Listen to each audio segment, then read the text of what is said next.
ایک مسلمان سوچتا ہے نا کہ یہ غزہ میں فلسطین میں اتنا ظلم ہو رہا ہے تو اللہ کیا کر رہا ہے؟ کیا اللہ کی قدرت میں نہیں ہے کہ فوری طور پہ نیتن یاہو جیسے ایک شخص کو سزا دے دیں، ٹرمپ کو سزا دے دیں اور ختم کر دیں، ایک زلزلہ آ جائے، ایک سیلاب آ جائے؟ دنیا میں اتنے زلزلے آتے ہیں، اتنے سیلاب آتے ہیں، ٹیل اویو میں کیوں نہیں آتا؟ تو یہ کیوں نہیں ہوتا؟ یہ سارے سوال جب اس کے اندر اٹھتے ہیں اور وہ کوئی جواب اس کو نہیں ملتا تو وہ سمجھتا ہے کہ نہیں، یہ سب کچھ آٹومیٹک چل رہا ہے سسٹم، اس میں کسی طاقت کا، کسی قدرت کا عمل دخل نہیں ہے، یہ صرف افسانے بنائے گئے ہیں دین کے نام کے اوپر۔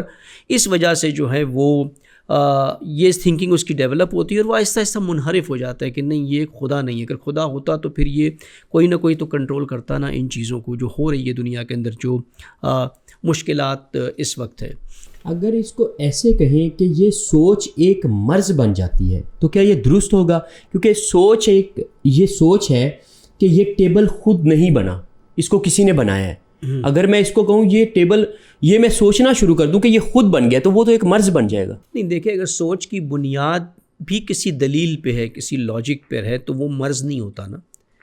اگر سوچ کی بنیاد جو ہے وہ تخمینے کے اوپر ہے، اندازوں کے اوپر ہے، گمان کے اوپر ہے، اور اسے ہم کہتے ہیں کہ اسے ایک کمپلیکس ہو جاتا ہے، یا کمپلیکس پڑھ کر کے ایک فوبیا میں تبدیل ہو جاتا ہے، وہ ایک مرض ہوتا ہے۔